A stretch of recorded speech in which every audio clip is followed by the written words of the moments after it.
Welcome to Spinning Back Clique, where each week here at MMA Junkie, we take a quick spin through the biggest stories in MMA. And on today's episode, Poatan, 3 title defenses in less than 6 months. Respect. And Juliana Pena, she gets her crown back after not competing for 2 years. Respect. Dana White has negative things to say about Francis Ngannou's boxing payday. What did you expect? Hello, everyone. Gorgeous George here on the con, and look at the distinguished panel we have for you today. It's Goes from MMA Junkie Radio. He just celebrated the 3500th episode of the JR. Check it out here. Nolan King, the Boston shot caller, one of the best in the business, recently nominated for Best Journalist at the World MMA Awards. Mike Bond, the MMA media titan, also at one point, twice actually, if I'm not mistaken, multiple times, he's been nominated for Best Journalist. So we got a stacked panel. These guys are talented. Kamikazes on the ones and two. Let's get going. Unlike former light heavyweight champion Jamal Hill, I wasn't yawning after UFC 307's main event, where Alex Pereira defeated Khalil Rountree Jr. via TKO in round 4. Great fight. Bravo to both combatants. Let's get a reaction from the panel. Nolan, that fight was up there as one of the better recent title fights, no? Yeah, it was incredible. Going into it, I think, like we said last week, it was a fight that we saw on paper to be exciting. We thought it would result in a big finish. We thought it would be from Alex Pereira, and we got all those things. But there were a lot of twists and turns too, man. The spoiler of the first 2 rounds was Khalil Rountree. He was building momentum. He was landing good shots on Pereira. He landed that nice right hand that kind of sort of dropped Pereira to his butt, and he popped right back up. So that was an incredible fight. I think Khalil Rountree almost walked away like the star of the show. The biggest gain for sure in terms of popularity, in terms of respect, in terms of people believing in his skills. I mean, I can't remember a time where I saw the MMA community kind of come together to say nice things about somebody like they did about Khalil Rountree in the aftermath of the UFC 307 main event. But it's so well-deserved, man. I mean, good for him. He's a guy that I think we've always enjoyed on the media side. He's worn his heart on his sleeve. He's maybe given us a little bit more insight into his mind than some of the other fighters are willing to do when there's a million cameras and microphones pointed at them. So good for him. Great fight. I think it exceeded everyone's expectations in the competitiveness. And when it comes down to the end of this year, I think we'll have this one on our short list of best fights of the year. Mike, that was some high-level striking. I was on the edge of my seat. How about you? What was your reaction to that fight? Yeah, it was fun. I think this is why the UFC decided to go this direction with this particular matchup, right? Like, we needed a banger like this, and I think that's what they were trying to set up. And Khalil Rountree delivered. I mean, I know there was a lot of talk coming in about him saying he wasn't going to go for takedowns and things like that. He stuck true to his word, and I think if you were to lay out like what his best chance to victory was, it was probably this. I mean, he did have success on the feet. It did seem like Alex Pereira was being extremely patient and kind of waiting for everything to open up and for him to get all his reads. And we saw what happened when he really was clicking. I mean, that 4th round sequence of like 90 seconds there where he was almost fighting with his hands down and just ducking and dodging and weaving almost everything. It was like Anderson Silva-esque in some moments there. And then he goes out and puts him away with just an absolutely brutal finishing sequence there. His face was mincemeat. Credit to Khalil for staying in there and taking all those shots like he did. But even though Pereira maybe didn't start this fight the fastest, it didn't really feel like he was ever out of it or ever in real danger there. It was just a methodical, tactical dismantling of his opponent, and does it in historic fashion. 175 days for 3 title defenses, break Ronda Rousey's record of 189 days. And then for him to share everything he went through in this camp after the fact, like a laundry list of personal issues from visa to all that stuff to injuries. And yeah, he comes out there and does that, just makes it all the more impressive.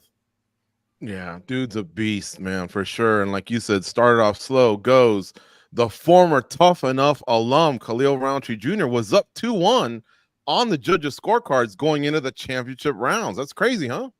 It was interesting. Look, going in, obviously, so many people were upset when this was first announced, but you have to let that go. Once that cage door closes, you have to let it go.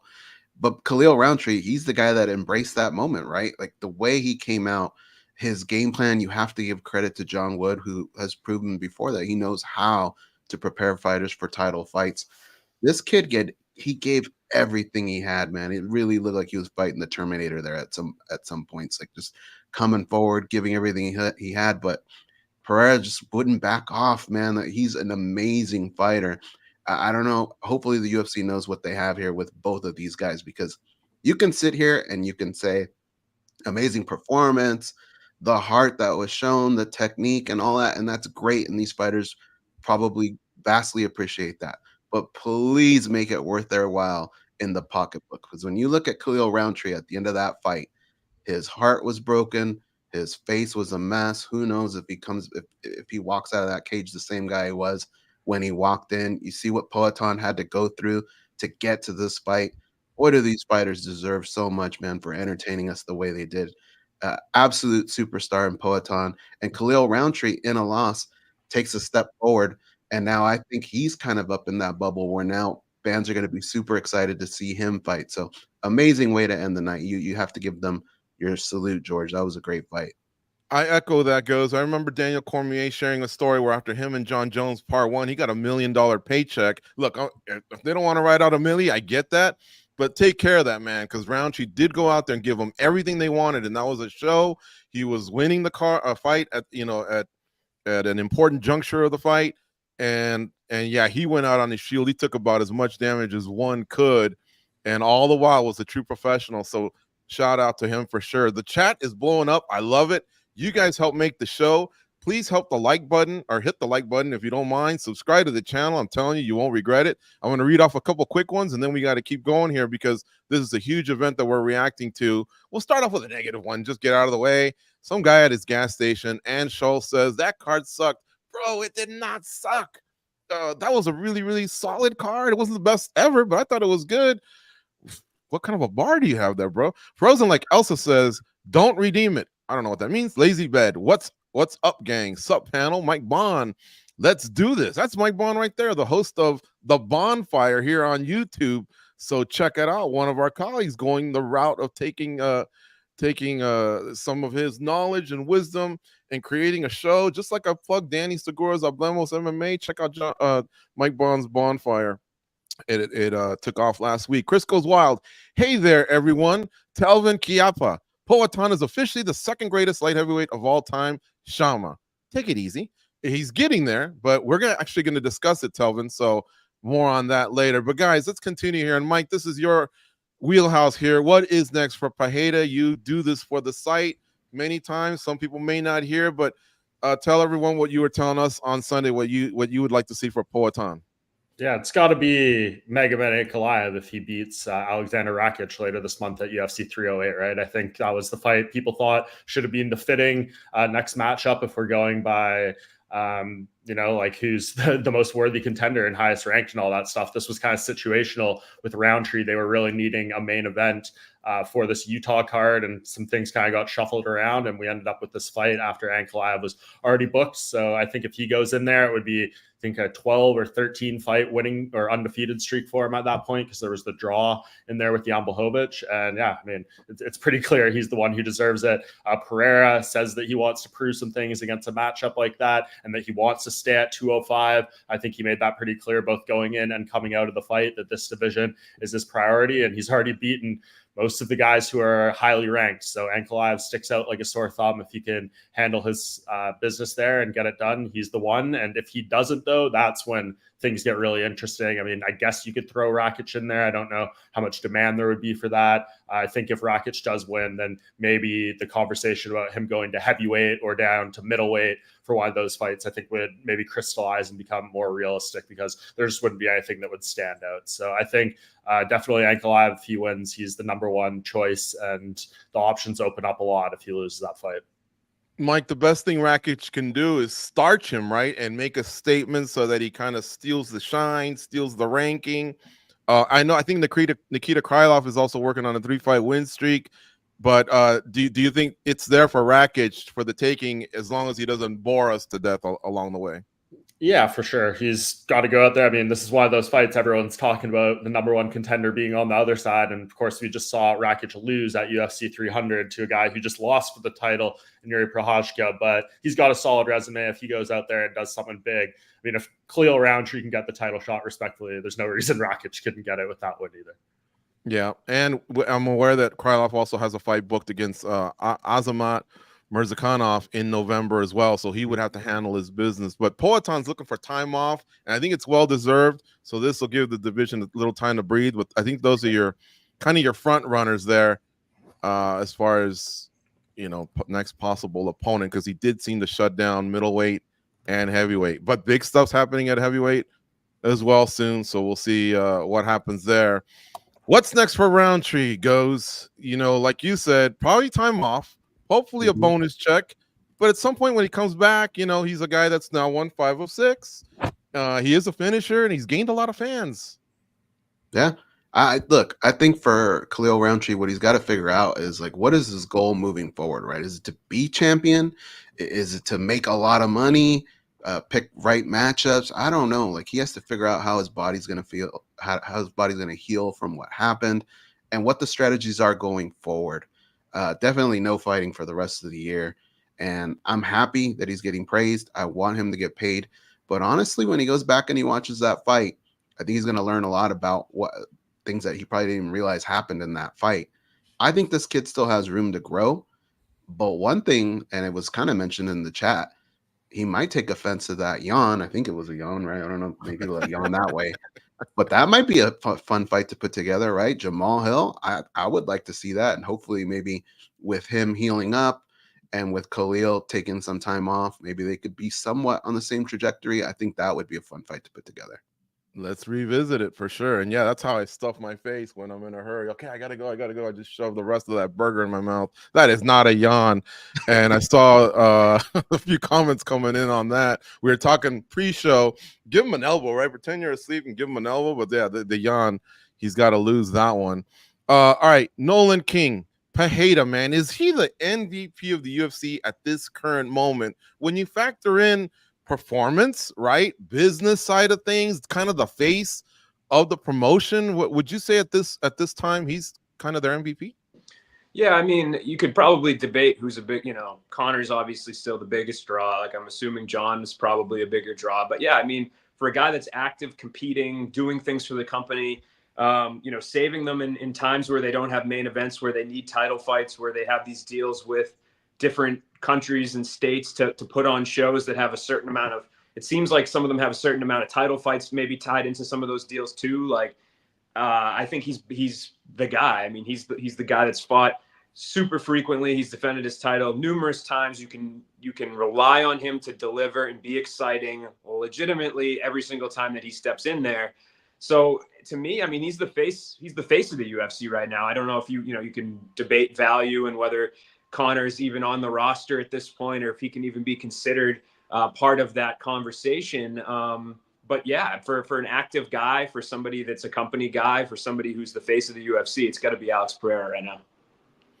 Mike Bond, you and Rashad Evans launched your show. He was one of your first guests, I think officially your first guest. You guys talked about this topic with the light heavyweight rankings, right?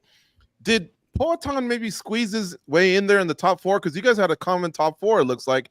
For you, it was Jones, Liddell, Ortiz, and Cormier.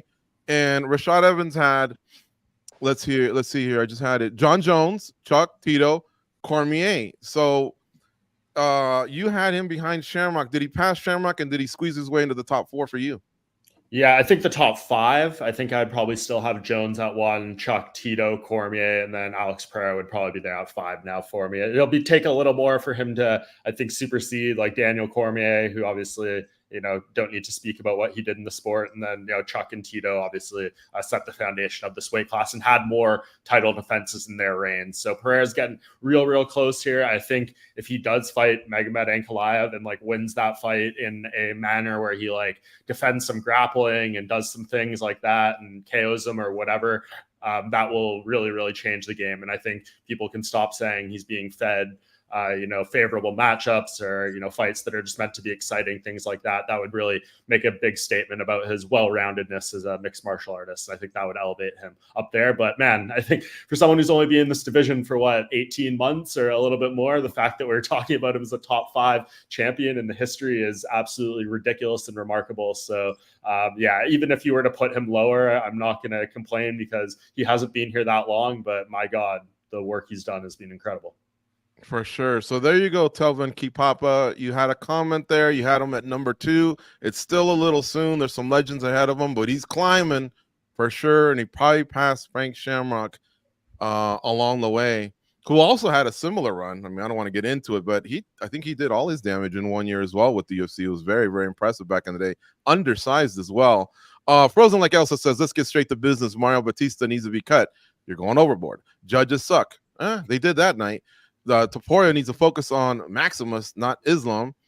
Poatan fighting into 4 rounds was tremendous. Agreed. Joseph Boza says, I think Alex's team underestimated Khalil. Khalil was actually up 29-28 on all 3 cards. And going back to Anshul Jubilee's gas station, Hill's fake yawn was so weird. Like, does he not know what yawn looks like? We're all on board there, man.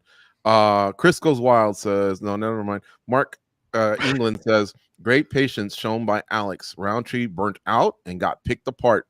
Fantastic performance from Poatan. Yes, I was using the word surgical, Mark. He was surgical because he didn't rush it. He just picked them apart, and then those body shots were brutal. That was the beginning of the end. Snuck in an uppercut. It was perfect ending by Poatan. But we got to move on because there was another title fight. So let's pivot to Juliana Pena defeating Raquel Pennington. How did you guys score it? We'll start off with Nolan King. This was highly controversial in the sense that most of the world thought it was 2-2 going into round 5. And if you look at MMA decisions, everyone had it for Pennington. Yeah, I had it scored 48-47 for Pennington. I was among that group. And to me, I think rounds 2-3 were very, I can confidently say that those were Pena rounds, and then 4-5, I could confidently say were Pennington rounds. So it really comes down to round 1. And on the initial watch, I haven't gone back and watched it yet, although stay tuned to MMA Junkie. We're going to be doing a little rewatch, Judges Gonna Judge segment that's going to be coming out today. But on initial watch, I thought Pennington won the first round. I thought Pena definitely won the second, the third with her grappling, with her control. And then also, the fourth and fifth, I thought were pretty clear cut Pennington rounds. Obviously, she dropped Pena in the 4th round. That was her first knockdown. Kind of crazy, right, in her UFC career. And then that 5th round, she was the one with the more of the gas tank. She wanted it more. She landed more. So I didn't agree with it. I'm not sure if I'd go as far as to call it a robbery, but it was whatever. Again, on that initial watch, I felt very confident that the scoring was very clear. It wasn't a lopsided fight. It wasn't a crazy beat down where then the judges gave it to somebody else. It wasn't that. It was just the way that it was, that if you broke it down round by round, I felt very, very, very confident about the 2 through 5, and I felt pretty confident about that first round. Mm-hmm. Yeah, the judges were consistent. 4 and 5 across the board. We're all for Pennington. 2 and 3 were all for Pena. It all went back to round 1. Goes, how did you score it? And what are your feelings since then? Have you rewatched it? Have you changed your opinion? Because there's talk about, Pena did score on the feet. She did score on the ground. But we all felt like Pennington had secured that round at the time. Yeah, my feelings are very similar to Nolan's. I did go back and rewatch it. I watched round 1 and I did feel like Pennington won the round. And that the night of, you have to remember that a lot of us, some of us are doing play-by-play, some of us are calling the fights. So yeah, we can miss things here and there. But I felt like we all just were kind of all on the same page, right? When you look at MMA decisions, you see how lopsided it was. I think it was just clearly won the rounds for each fighter, right? Pena clearly won 2 and 3, and I thought Pennington won 4 and 5. I thought they did enough. It's just odd that we ended up this way. And if you look at Juliana Pena's body language, just everyone in the crowd, nobody was really expecting any of this. And it sucks because especially when you see how that division is panning out, all the different options and things that you can do, that is really going to screw things up moving forward. But in my opinion, I feel bad for Pennington. I feel like she won that fight. Mike, let's go to you for your reaction on the fight, your score, and then pivot to what's next for Pena.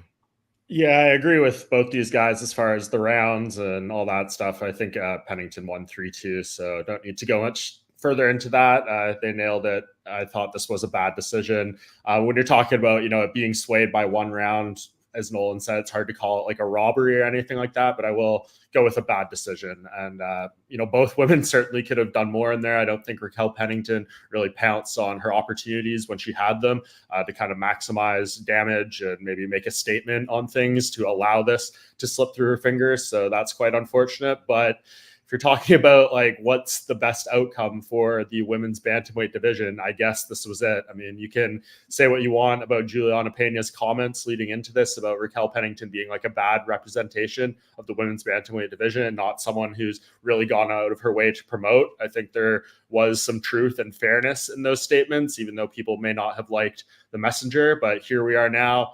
Juliana Pena is the champion. And as far as what's next, I think it's pretty damn clear. We saw what Kayla Harrison did earlier in the night.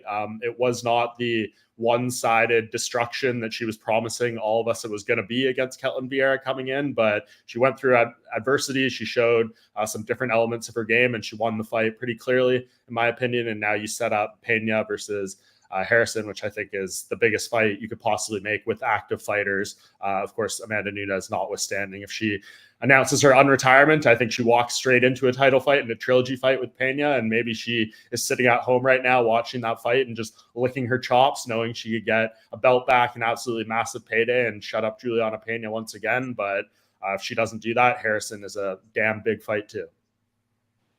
Yeah, and we were talking about this yesterday on Junkie Radio, Mike. I don't know if you agree, but Nunes is probably the bigger fight. Kayla is the rightful fight, but in the whole package, Kayla versus Nunes is the monster fight. If we could ever put all those pieces of the puzzle, would you not agree? No, I'd agree for sure. And the biggest scenario would be, of course, Harrison holding the title when Nunes comes back to challenge for it. Like, that's what you want, ideal situation. But I understand why Pena is calling for that fight. I mean, in her mind, she didn't show up in the second fight, all that stuff. She has the win, maybe more confident in the matchup. And, you don't often get these trilogies in women's MMA. So I'm sure she just sees dollar signs and legacy. I mean, beating Amanda Nunes again, even though she's been retired for however long, would be more significant for her resume than Kayla Harrison, I think, in my opinion, right now. But yeah, it's all up to Amanda. If she wants to walk back into this thing, she takes all the power. But yeah, right now, I think Juliana and Kayla is going to be a noteworthy fight, even just for the shit talk they'll have between them leading in. Like Chael Sonnen said, that was a really good troll job. That was a Heisman. I mean, like, who are you again? Like, I mean, just missed opportunity though, for sure, because that's the type of stuff you play in all the promo videos and what leads into, a big fight in marketing and things like that. And the fact you have Pena sitting there with the belt around her waist and a split shot, and she didn't even acknowledge her, I think was not the best move. I think Kayla should have been cage side, man. That way they could have maybe forced her way into the octagon or something. But anyhow, what's next for Pennington, Nolan? What would you do with her? She had her win streak, obviously. She won the title. Took her 9 months for the first title defense. Look, this was a bad decision, but no one's really clamoring for them to run it back either. So she'll probably have to take a fight. And who would you maybe put her against to try and get back to the title? Yeah, it's kind of that's a tougher loss than most of them would be. Like, any championship loss would be tough, but it makes that decision sting even more, just because it's going to be she'd probably have to fight at least, I'm guessing, twice, right? If you look at this, I mean, if we're talking Amanda Nunes coming back too, like, if that becomes a reality, we're looking down the line for any sort of title redemption. And by that point, I mean, she's going to be 2 years older, a year older, whatever it is. So I don't know. I mean, there's the usual suspects at the top of the division. There's Ketlen Vieira's, there's the Macy Chiassons. She's just going to have to fight. She's going to have to fight one or two more times. Right now, women's bantamweight is probably the most interesting that it's been in quite a while.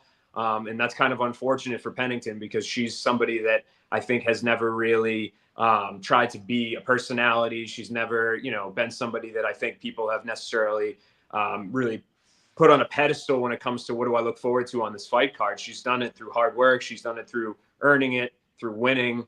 And right now in the fight game where there's, Kayla Harrison, Juliana Pena, and Amanda Nunes at the top, unfortunately for her, even if she lays claim to, being the should have been rightful winner of that last fight. I just don't think that she fits in the equation. We're talking two fights worth the way. And maybe she'll sit out, maybe she'll wait if she gets another win, but it's kind of unfortunately out of the equation for now, I think. Nolan, I'll stay with you, and we're a few minutes behind, so we'll run through this quick here to close out the UFC 307 segment. Harrison's performance, she dominated, but it didn't have that oomph like when she beat Holm, right? But what were your thoughts on that? And could she possibly be one of the UFC's next biggest stars? The same way we're talking about Pereira, could we be talking about Harrison because of that charm and charisma she has? Yeah, I was trying to measure my expectations for Saturday, because Ketlin's obviously very good and Kayla just, kind of handled her. It wasn't her most impressive performance. But I think I never felt like throughout the fight that she wasn't going to end up winning. But it kind of did make me, I don't know, maybe a little less excited about the Amanda Nunes fight if it ever does happen. Between that and between kind of having flashbacks, I think with the Larissa Pacheco fights that she had, I think PFL putting out that promo the other day where they talked about, Larissa beating Kayla. To me, there's a lot of threats that Larissa showed Kayla in that fight that I think Amanda would also show her. So I don't know. It's kind of hard to tell. Was it kind of just an off night? Was it maybe, are the expectations that she's just going to come in and just throw everyone around and dominate like she did with Holly Holm? Do we have to temper those a little bit, but still recognize that she's very good for somebody that just has inserted herself into the equation? So I don't know. I think for me, it's the intrigue here. The Pena Harrison fight will have good trash. If that's next, I'll have good trash talk. We'll have good build, and I'll be interested to see it very much. But I feel pretty confident saying I would pick Kayla in that fight, and I also feel very confident, or pretty confident now, saying that I think Amanda would beat Kayla as well. So I don't know. It'll be interesting. Again, it's fun that we're talking about this in a way that's not just, this title fight's happening and nobody, we're not really excited for it. We're talking about this with interest, with intrigue, and with fights that people are going to have, that there's going to be a little buzz around. So women's bantamweight's fun right now. And I think Kayla Harrison is a massive, massive part of putting, pretty much the key factor in breathing life back into the division. Goes Aldo and Batista, pie in my face. No, I'm not yawning. A pie in my face there, because I thought it was going to be one of the fights that stole the show. Look, Batista, I don't know what they're going to do with him next. Let's talk about the legend, Aldo. What would you do next with him? He signed a new contract. Everyone's clamoring for Cruz. Is that the rightful next opponent, or you got another one for us? Yeah, anytime you can make that matchup happen, I think the fans would absolutely love that. Put them in WEC gloves. You see one back there, get them in those. Yeah. It's great. I think that's a fight that a lot of people would get behind. I don't think he loses too much stock here. Look, whatever you want to make of that decision or what Batista did, it's unfortunate, but I don't feel like Aldo lost too much steam here with that. Mm-hmm. Mike Bond, we got to talk about Joaquin Buckley before we close out UFC 307 recap here. Great performance against a really, really tough guy to look good against. He got the finish. He didn't go crazy asking for McGregor. He actually asked for a nice piece of the puzzle there to get to the title shot, a former champ in Kamaru Usman. Your thoughts? Yeah, I like the call out. I mean, the performance, it was pretty solid. I mean, Wonder Boy is always a tricky person to fight. I don't think a lot of people go out there, even if when they beat him, it's like the most impressive, dominating thing. There's been a few guys who have been able to do that, and they really stand out. But yeah, he was doing well in this fight, and Buckley just caught him with a huge shot at the end, right against the fence. Wonder Boy's head had nowhere to go there, and that was the end of it. Obviously 5-0 at welterweight now. I like the call out of Usman. I don't know if he's going to get it. I think Usman right now is in a position where he can almost like have his pick of the litter of contenders. Like all these guys want to fight him. Jack Della Maddalena, Sean Brady, like all these dudes on the come up want a piece of Usman to put themselves over the edge. So I think Buckley is at least in the conversation for that. Maybe Usman picks him and sees that as a good matchup to try to break his 3-fight losing skid. But if not, I think Buckley is like in the case to fight one of those other guys, right? Like someone is going to be left out of the title fight, the next number one contender fight, and Buckley's probably going to get like the person who kind of peels off that. Maybe it's Brady or Gary or Jack or whoever it may be. I think he'll fight one of those guys though. Man, what a deep weight class, the welterweights awesome for sure. All right, guys, great stuff there. Let's move on here to our next topic. So, every year MMA and boxing, seem to come closer together for better or worse. But here's what I mean by that, because in the past, a lot of people in the boxing world didn't really embrace MMA, right? And then a smaller percentage of the MMA world, at least in my opinion, felt the same about boxing, where, we love it, but a lot of people just wanted nothing to do with it. But 30 years later now that MMA's been around, of course, boxing's been around for about 100 years. I feel like there's a lot more people that really like both sports, and I'm all about that. So now we're joined by Alan Dawson to talk about the sweet science. Alan, let's start with that. Were you always a fan of both sports equally, or did one have to grow on you, to match the other? No, I mean, I came into MMA through boxing. I think I've always been a fight fan in England, and grew up growing up in the Prince Nassim Hamed sort of era in the 1990s. He was electric for like a young British kid. And then, I started off in reporting on soccer, but then went into boxing. And then as soon as I moved over into the States, kind of furthered my interest in MMA. But yeah, now, I think both sports, I think if you're a fan of a fight, then there's room for you to kind of go between both sports and enjoy, what both offer. Yeah. And Alan will be our guest here for this segment here. You can follow him on Threads, Twitter, and Instagram, all the same, Alan Dawson Sport. He's a writer, editor, host, very talented, and he likes other sports. I even saw some motorsports there on his Instagram page, some soccer. Maybe we'll have him on in the future to dabble on those. Right now, we're going to focus on boxing. What set things off is, of course, Dana White commenting on boxing, and we have a little bit of that we want to share with you, and then we'll get into some questions here. Dana, I've noticed a couple of things. Like when we got our credentials, this was a Zuffa Boxing was involved. Obviously you're working with 360. You just mentioned the work with the Warrens, not working with Bob Arum. What are your plans in boxing, and how much will Turki Al Sheikh influence those? I'm HBO. I guess that's the way I would look at it. I'm going to be. He is the promoter. His matchmakers make the fights, and obviously bringing a fight to Ireland is very expensive. It's expensive to leave the country and do fights like this. So I'll always figure out a way to pay for it. I guess that's the best way I could describe it. But do you plan to be involved in boxing more going forward? Yeah. All right, so Alan, what's your reaction to that comment, and what does that even look like he wants to be HBO? Because remember, he's often said many bad things about boxing too, and it's like a world he doesn't want to get into. I mean, my reaction, he's kind of been teasing it for years, but in the last year, especially with the relationship that he's kind of fomenting with Callum Walsh on UFC Fight Pass, he seems as enthusiastic about Callum Walsh as he does with fighters in the UFC roster.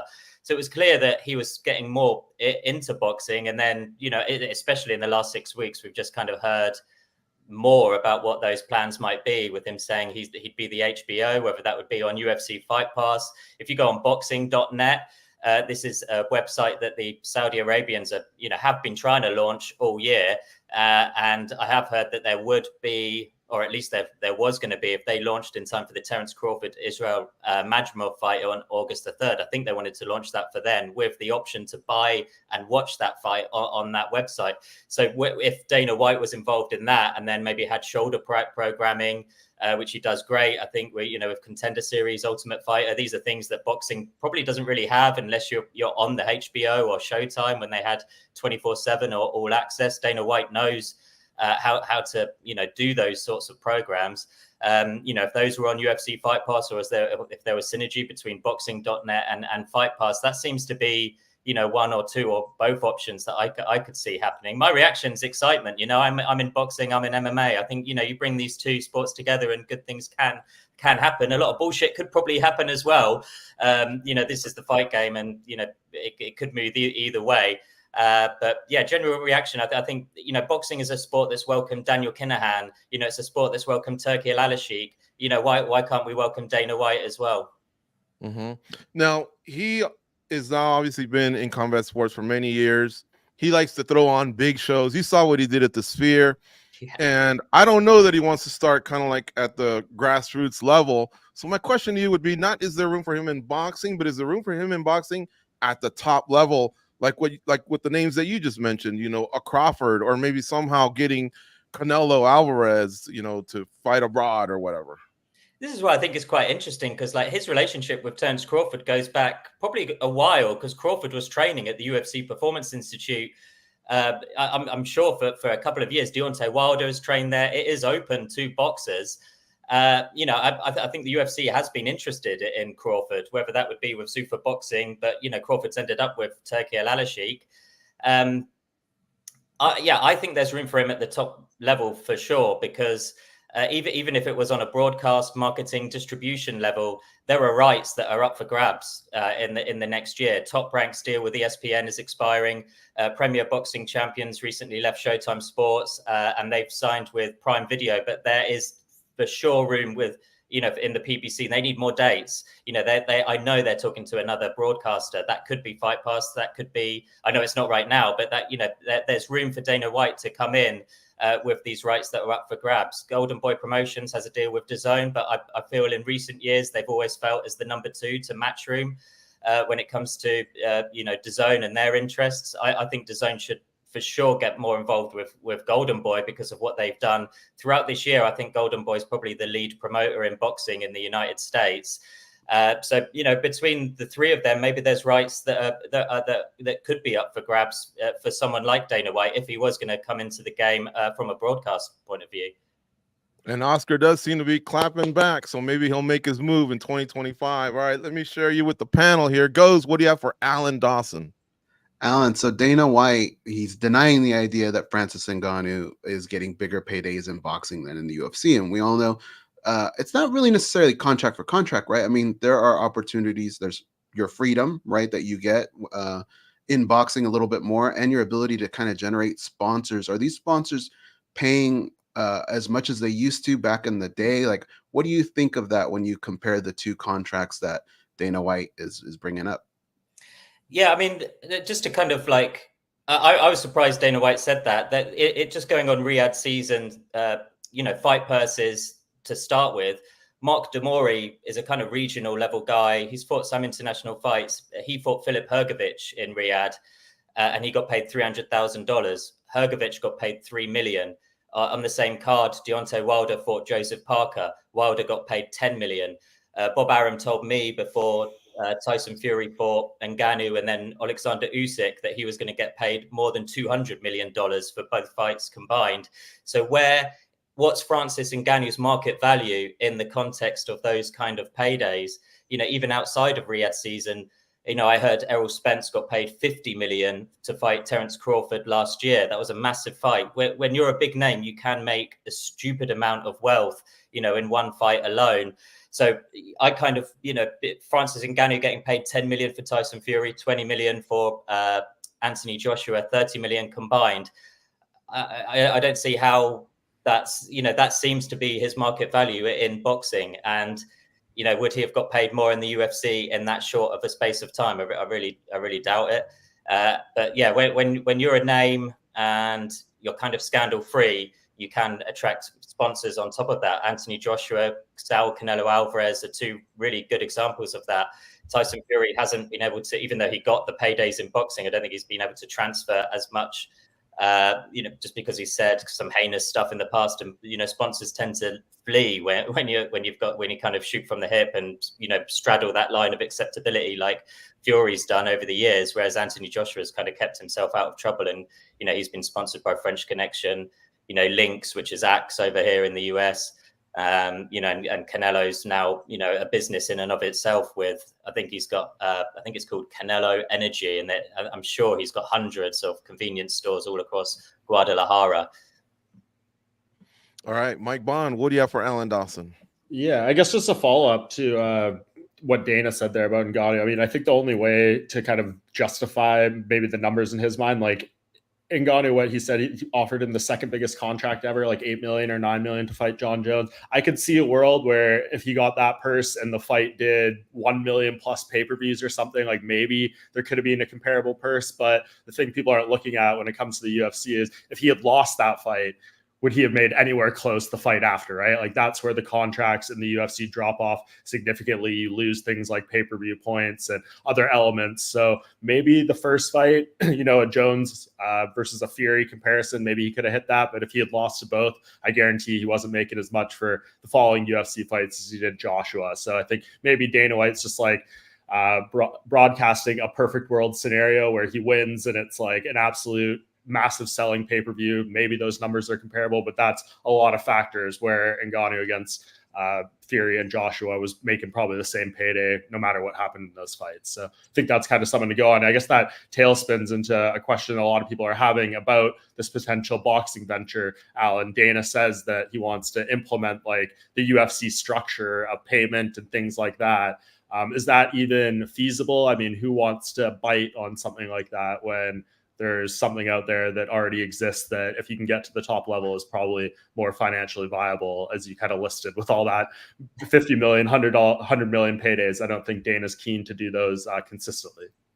There's also like how much power a blue chip fighter has in boxing compared to mixed martial arts. It's something Eddie Hearn has said Dana would struggle with in boxing. I put that question to Dana White in a press conference a couple of weeks ago, and he said Eddie Hearn was spot on. And just to give a kind of example, at the big events in boxing, someone like Canelo Alvarez would sign off on, what would be the media budget. Do they get the ballroom at the MGM Grand throughout the entire week? And what do we feed them and things like that? And he's signing off on all of that kind of budget. So for a fighter, that in the UFC, that would probably be signed off not by a fighter, it would be by Dana White and whoever else in upper management rather than on the fighter side. So I think, culturally, either boxing would have to change or White would have to adapt to, those kind of quirks that you get in boxing. Mm-hmm. Nolan King, what do you have for Alan Dawson? Yeah, I was just curious, like if, George had said earlier that Dana has, and I think we know Dana by now, we've heard him talk enough where it does seem like if he's going to take this jump that he will want to be out there mentioned in the same names or, as the biggest boxing promoters in the world. But do you think that it could end up being something that starts a little bit more grassroots, like we saw him do with Callum Walsh? Like, I think one of the things that he would always say over time is like, if you look at what we've done with Callum, like we give him real fights and we build him and he's not getting like layups, which again, maybe you can speak more to if that's true or not. But do you feel like maybe that it will be more of a grassroots thing than people are expecting? Like maybe he does pick up one star that he's willing to pay a bunch of money to, but then the rest of it will be kind of homegrown talent like we've seen in the UFC? Yeah, I think that might be kind of promoter specific. I always thought, speaking to Dana in these press conferences last year, that he would be, in TKO, the group, you've got WWE, the market leading, pro wrestling company. You've got UFC, the market leader in MMA. I always thought he would want the market leader in boxing, and he'd be overseeing it. And I kind of thought Tom Loeffler would be that guy at 360. He has said, in the last 6 weeks, he would still be working with Tom, but it sounds quite clear now that he wants to be working with others. Tom Loeffler has been at that grassroots level. He's been, promoting and guiding Callum Walsh.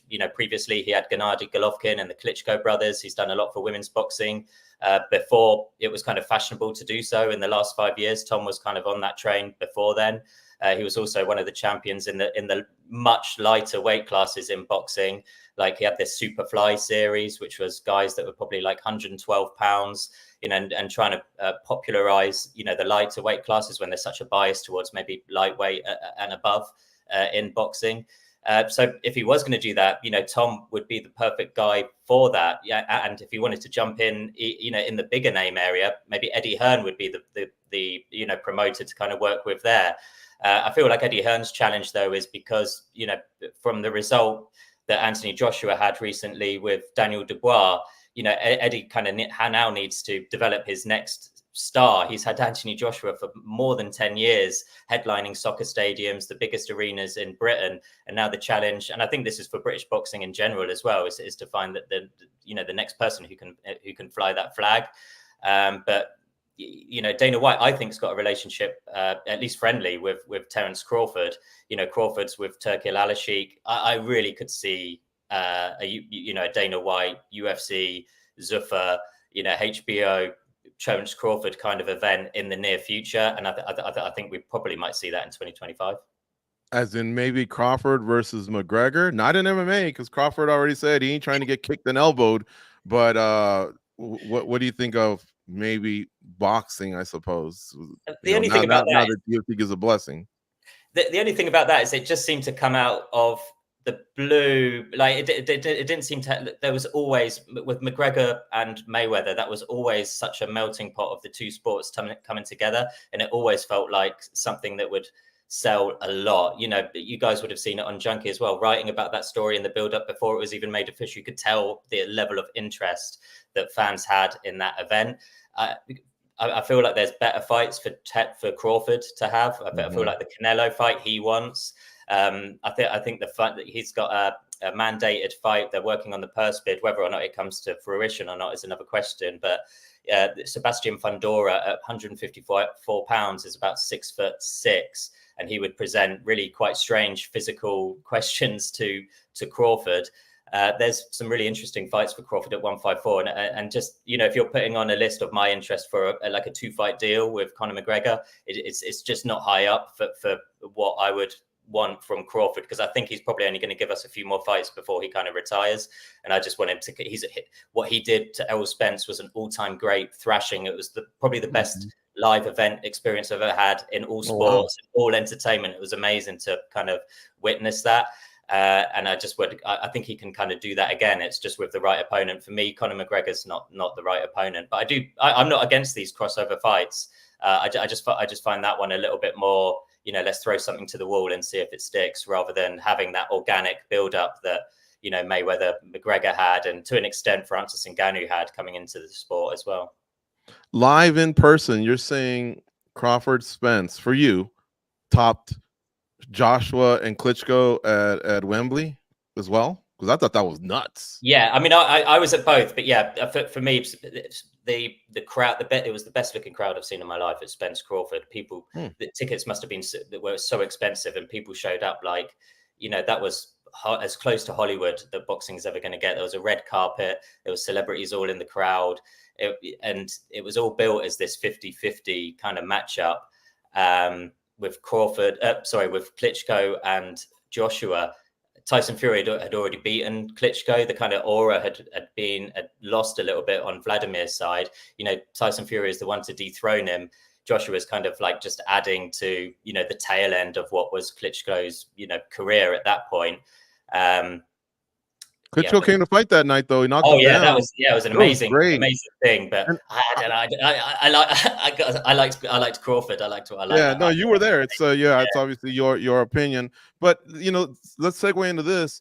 Why do you think Dana White's so opposed to a stadium show? You got Tom Aspinall now, who's obviously blowing up right in England and the UK in general.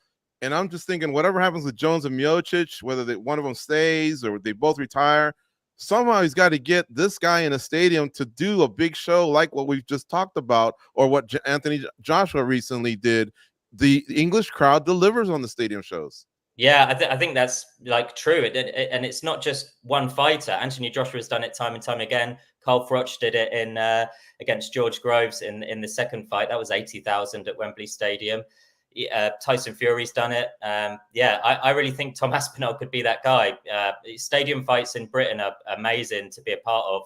I'm surprised Dana White has taken that tone, but he has kind of done it in Australia. So, you know, the framework could be there.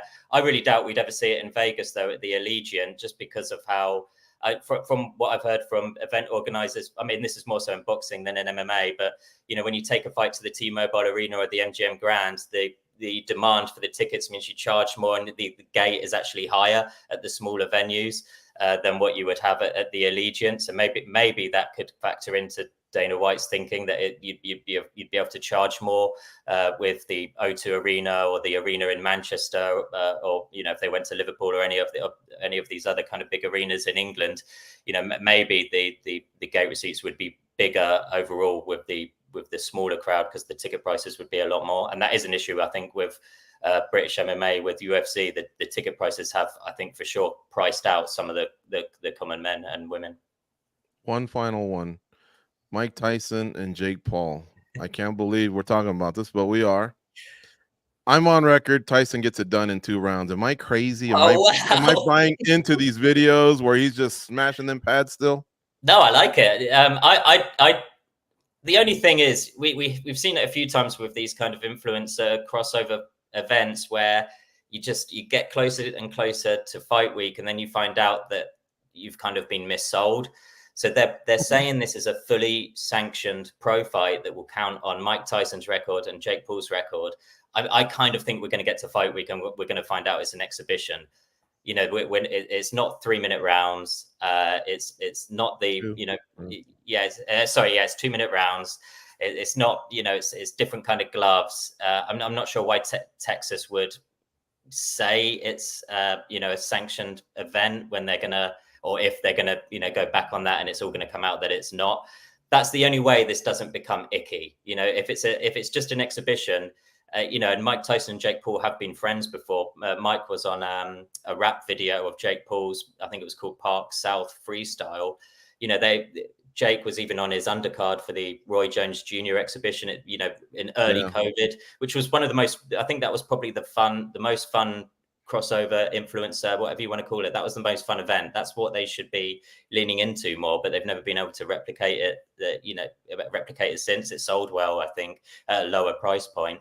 I think it's going to be gross if it's an actual fight. I think it could turn into, Vita Belfort, where you just see an old man knocking someone down. It doesn't look, I think that will be Jake Paul knocking Mike Tyson down, and we'll all be kind of like, we didn't need to see this.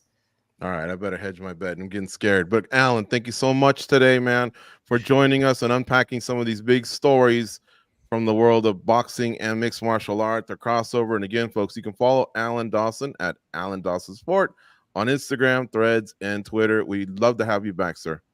Would love to come back. Thank you, guys. Thank you. Thank you. All right, guys. So yeah, man, that was news last week. Dana White's comments about Ngannou's paydays just, being overblown, or he was even saying it's bullshit out there. What you're saying, they were actually going to pay him more. I don't know that any of us are really buying that. And Mike pointed out correctly, once you're not the champ, then what? But anyway, all right, guys. So the UFC train doesn't stop. There's a fight night. I think it's number 244 on Saturday, but it's a good main event. Brandon Royval versus Tatsuro Taira, respectively, the number 3 and number 6 USA Today MMA Junkie flyweights in the world. Is this a title eliminator, Mike Bond? Are those their MMA Junkie AI rankings or the actual rankings? I'm sure. No, I think it's probably a title eliminator, right? It's got that written all over it. I know Brandon Royval felt he deserved a title shot already after the last fight, and he didn't get it because there was a quick turnaround, and we've already seen that fight against Pantoja multiple times. But yeah, I think now this one would put it over the edge for him. And Taira, God, does the division ever need someone like him, right? An undefeated, fresh face, guy who is exciting in there, has amazing grappling, developing striking a lot. He's, I think, probably Japan's biggest hope for a UFC title, right? And how big would that be if that actually happened after all these years? So this is a great fight, a great matchup. Curious to see how Taira looks in a 5-round fight. And yeah, I absolutely expect the winner of this to be fighting for a belt, sans like injury or something that would derail the timing of that. But yeah, I don't know where Pantoja's at. I know there was some rumors about him maybe fighting Kai Asakura. I don't know what the status of that is, but I think, he's very much up there, and the winner of this fight is deserving. And I think I'd love to see either of them fight Pantoja right now, coming off a win here. I know they signed Kai Sakara. He hasn't had a fight yet in the UFC. So you're saying straight like Gil Melendez against Benson Henderson, straight into it? I know it's been rumored. Nolan could probably chime in on this as well. But yeah, I mean, I think it's just at the point you look at the division right now and what Pantoja has done. And it's like, if you were going to go that route and give someone an auto title shot, I think circumstantially this one would probably make sense. But maybe the winner of this changes that. I don't know what the status of things are right now. Nolan, what say you? And by the way, the odds going into this fight has Taira favored around the -225 range, with Brandon Royval coming back at +180. So your thoughts on, why this shaped out the way it did? Taira looked to me like would have been a good challenger for Pantoja. Yeah, it's a little weird right now. I think we're kind of we got to see what's going on with Pantoja. Like Mike said, it kind of sounded like him and Asakura might be a thing. I think there was some rumors, some stuff we were hearing behind the scenes with that. And then also Pantoja, when I think Mike or somebody spoke to him on the red carpet over the summer, he was hyping up like that he already knew who his next opponent was going to be, and it would surprise a lot of people, and it was something exciting and different. So I mean, all those stars seem to be aligning now. Granted, that was 3 months ago, so I don't know what's happened in the meantime, where he is, what the UFC's plans are. You got to think he's going to, I mean, unless he has some sort of injury or something that we don't know about, you got to think they're looking at December, January, that's going to be one of the next title fights that comes back up in the rotation. But regardless, I think this fight has a lot of implications in the division, like Mike said. I wouldn't say like definitively, like, yes, 100% this is a title eliminator. I think it's kind of the front runner, but I do think Amir Albazi has a good case too. He's got a big fight against Brandon Moreno coming up November 2nd. So I guess the winner of this or Albazi, depending on who looks more exciting and who looks better, that would be kind of my gauge on what this means for the division. Goes, in your opinion, what's the state of the flyweight division right now? If you had to give it a letter grade or just pass, not pass, we've had a lot of big names move on. I felt like I really wanted to see, speaking of, Asian fighters coming back, there's a Japanese fighter, Kyoji Horiguchi, who a lot of new fans might not remember. He did well in the UFC. He was 7-1, and then he left and captured titles elsewhere, but I'd love to see him back. You bring back Cejudo, and now with Moreno's return, maybe there's an infusion here. Yeah, I mean, I don't think it's as bad as some people make it out. It's slowed down a little bit for me, and this is probably a little strange to say, but honestly, I get more kick out of these types of matchups than I actually do the title matchups, right? I think the guys underneath Pantoja that are picking each other off, I think those are very competitive fights. I look forward to those more than I actually do the title shots. But I will tell you this, there is a new crop of fighters that are training at these lighter weight classes. I think this is going to be a very good division in maybe 2 years at the influx of talent. It hurts getting rid of Mokaev. Say what you will about the way he fights. I thought he's a name that deserves to be talked at the top. You always want to have the best fighters in the world. But yeah, as my colleague stated, man, like there are just so many fighters here that are one shot away. You can move them around. I think the division is interesting. I wouldn't say it's great, but it's keeping my attention right now. All right. And guys, obviously this card is top heavy, but there's some talent sprinkled in. So shed a spotlight on a fight that you're excited about that's maybe not going to get that type of love, because it is a fight night card at the Apex, coming off a pay-per-view. A lot of us are just exhaling right now. We'll start off with Mike Bond. Is there a fight there that tickles your fancy? I'll just give a shout out to Chris Barnett, the return, right? He's obviously one of the more unique heavyweights, brings his whole different personality to the cage, and he's been out for, I think, a couple of years now. So him and Junior Tafa should be a banger. That's early on the prelims there. I think that'll be where the card really begins. But there is some solid fights on this lineup, I think, kind of top to bottom, maybe not the biggest star name, but some recognizable fighters at minimum. How about you, Nolan King? Yeah, I agree with Mike. I think I actually really like this card in terms of entertainment value. I think there's almost like, if you look at it up and down, there's not a lot of, not much at stake outside of the main event. Like, I don't think there's anything that really has much implications, but I really like the Jonathan Pierce, Pat Sabatini fight. I think both those guys are pretty good. They've had their losses. We've seen them kind of try to develop. So I think that's a really strong, like, middle of the middle upper tier of the featherweight division. How about you guys? Grant Dawson and Rafa Garcia. We had Grant Dawson on the show, and he's got a little bit of a chip on his shoulder. I think he's out to prove a couple naysayers wrong, and the guy can be dominant at times. Say what you will about the way he fights, but he gets the job done. If you look at his overall record, it's very, very impressive. He's a name that we could be talking about soon, and I think the matchup with Rafa Garcia, I think Rafa Garcia deserves more credit. I think this will be actually a really good fight. And then shout out to Brad Tavares. The fight actually happens this time, he will be the first middleweight to fight 25 times in the UFC. He's currently tied with Michael Bisping for the record at 24. So fingers crossed it happens this time, because it fell out, I think, on fight day or weigh-in day last time around. Yeah, he got left at the altar the last time around. That was unfortunate. But yeah, he's the Extreme Couture captain right now. Lot of longevity in the sport. Didn't he come through Tough 7, I believe? That probably puts him around the 2009 mark. So he's definitely been around. Tough 11? Okay. So, yeah. He's been around for a long time, so I'm glad you gave him a shout out. And look, if you're just looking for a scrap, you pop open a beer in the afternoon and you want to be entertained, then I just think Themba Garimbo and Nico Price will probably sock each other up pretty good. So keep an eye on that one. But yeah, it's the flyweight division that's going to definitely get the most of us excited. You're going to say something, Mike? No, I was just going to say Abdul Razak Al Hassan fighting against Josh Fremd on this card too. And we saw how angry that man was after that no contest with Cody Brundage a couple of months ago. So I think he has a lot of fire to unleash in the cage on Saturday. He was angry at the pre-fight press conference as well. That was a pretty intense. He's always angry, and I don't blame him. Yeah, he is. All right. Look, as far as the chat room, I'm sorry I fell off, but there was one that I saw, and I wish I could find it so I could give the person a shout out. But they said MMA is built more for arenas, not for stadiums. We get that. We wouldn't want to have it at all times in a stadium. I think there's been 4 shows overall, or 5, if I'm not mistaken. Melbourne, Toronto, Brazil, and then if you want to count, I think Sweden was kind of a stadium arena. Yeah. Anyway, so we're not looking for one of those, but Dana White's into breaking records.